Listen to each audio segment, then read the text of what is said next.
O Pedro Sobral pediu-me para fazer um comentário sobre a oratória dele. Pedro Sobral! Esse cara é o melhor no que ele faz. Não só aqui no Brasil, mas eu garanto, no mundo inteiro. Ele é o principal nome relacionado ao tráfego pago no Brasil. Então eu separei aqui 2 pontos que ele precisa trabalhar, coisas que podem ainda melhorar a sua oratória. E depois vou falar também sobre a grande virtude dele como orador. Para você que está aqui, pode ser também de muita utilidade, sem que você ainda precise ser um orador para multidões, como é o caso do Pedro, mas para ser um bom orador diante de uma plateia maior ou menor, ou aqui mesmo, diante da câmera. Então vamos lá. O primeiro ponto, eu assisti vários vídeos dele em situações diferentes, e tem um podcast que ele fez, onde ele está bem à vontade e no que a gente pode chamar, usando uma terminologia criada pelo Eugênio Barba, que é um diretor de teatro italiano, ele está no nível cotidiano e conversando, e ali tudo flui, vamos dizer assim. O discurso dele é bem articulado, ele está à vontade, e já aparece o primeiro ponto, que é a ressonância vocal. Na verdade, isso é uma coisa geral. Em todos os meus trabalhos como mentor e mesmo nos cursos sobre oratória, é o ponto fundamental que é geral, todo mundo precisa trabalhar, que é a ressonância craniana. Nós, em geral, depois da adolescência, a voz começa a diminuir. Aí, dependendo da pessoa, ou ela fica mais aqui embaixo, mais fechada, né? Ou ela fica meio metálica. Isso é mais comum ainda, porque a ressonância fica só aqui nessa zona, né? Pescoço e maxilares particularmente, né? Nariz, essa zona aqui. Quando a ressonância vocal, ela deve ser também craniana. O crânio funciona como uma espécie de caixa acústica da nossa voz. E essa ressonância craniana que todos nós tínhamos quando crianças, lá pela adolescência a maioria de nós perde. Eu mesmo perdi e tive que recuperar isso no meu treinamento como ator. Então a voz fica um pouco metálica porque ela está mal colocada, ela precisa ressoar no crânio mais, e aí vai perder uma certa, se eu colocar minha voz aqui, eu estou exagerando um pouco, ela se torna até um pouco mais aguda, mas o fundamental é que ela fica meio metálica e perde os harmônicos, perde o corpo, certo? Então este é o primeiro ponto. E esse ponto aparece em todos os vídeos, né? De maneiras um pouco distintas. Agora o segundo ponto. Esse ponto é mais, eu nem diria sutil, mas de difícil compreensão, até de difícil expressão para mim. Então vamos procurar ficar mais atentos e seguir com atenção isso aqui, porque é sutil. É o problema da elocução. Quando você, Pedro, vai para uma relação expositiva pública, seja numa live, onde isso já acontece, seja numa palestra com o público presente, onde isso acontece com mais frequência, se torna um padrão, é a elocução. Quando você fala, Pedro, parece que você está anunciando, vamos dizer, o conteúdo. Há algo mesmo de anúncio público, mesmo quando você está explicando uma coisa, né? A gente pode ver isso.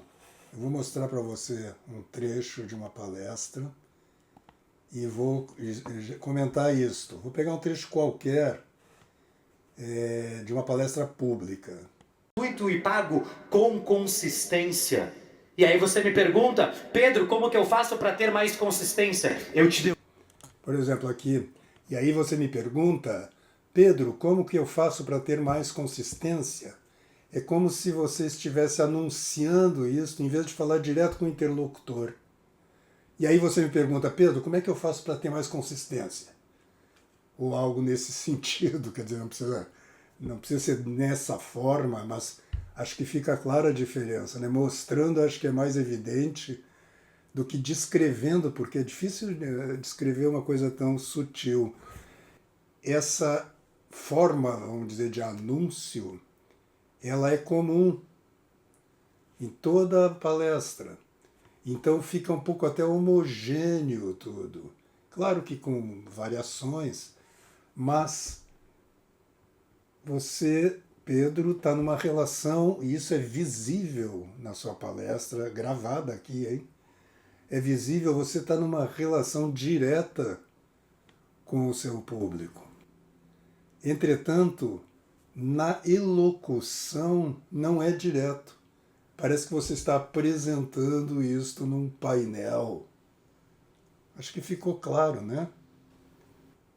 Então veja que coisa interessante, né? Você trabalha como gestor de anúncio, de tráfego, e quando você fala, de uma certa forma, você faz o anúncio, né? Porém, numa relação que não é de propaganda propriamente dita. Claro que você está fazendo propaganda do seu trabalho, mas a forma não é a da propaganda, a forma é da interlocução, é do ensino.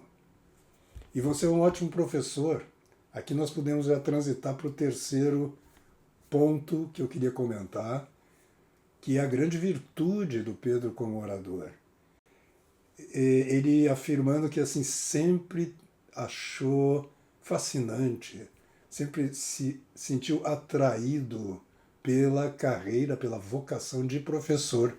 E isso é muito evidente na performance do Pedro.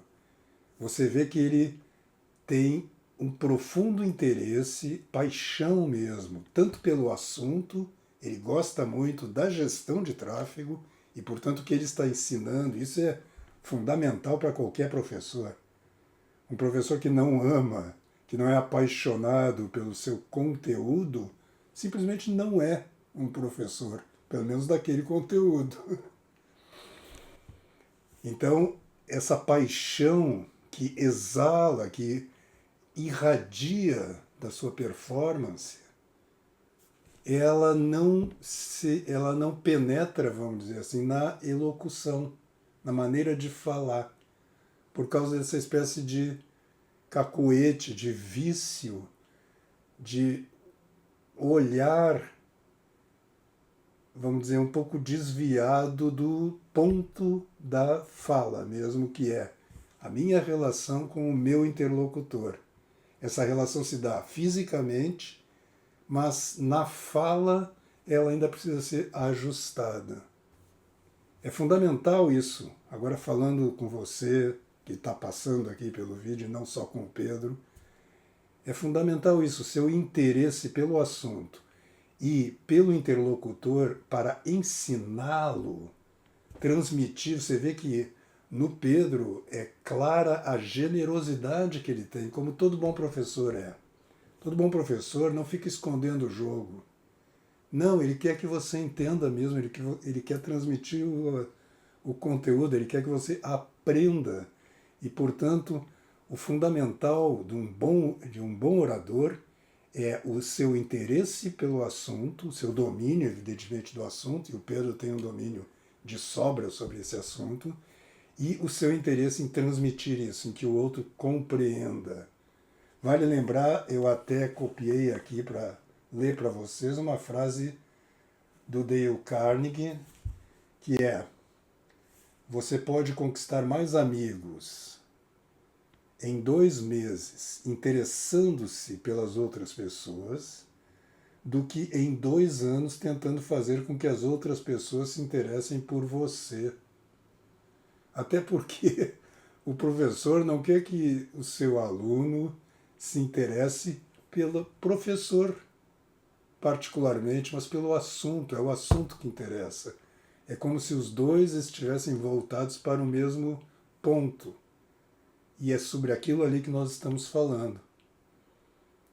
Então, esse amor, essa paixão, ela irradia pelo corpo.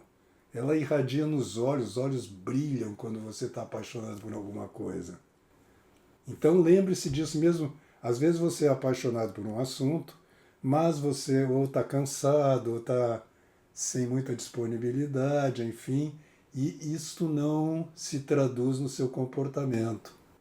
Lembre-se disso, não. O seu corpo tem que mostrar esse interesse. E não é difícil ligar essa chave. Colocar o seu corpo numa disponibilidade, numa atitude de quem está de fato interessado. E aí tudo brilha. Hein? Seus olhos chegam a irradiar luz. Aliás, se vocês quiserem que eu grave uma aula curta sobre este ponto, como é que a performance física traduz o estado de alma mesmo, essa paixão do orador pelo seu assunto e por transmiti-lo ao seu ouvinte, comente aqui embaixo que eu gravarei esta aula. Muito obrigado pela audiência de vocês e, Pedro, particularmente, obrigado pela oportunidade que você me deu também de gravar esse vídeo e te dar um retorno a um pedido tão generoso de tua parte.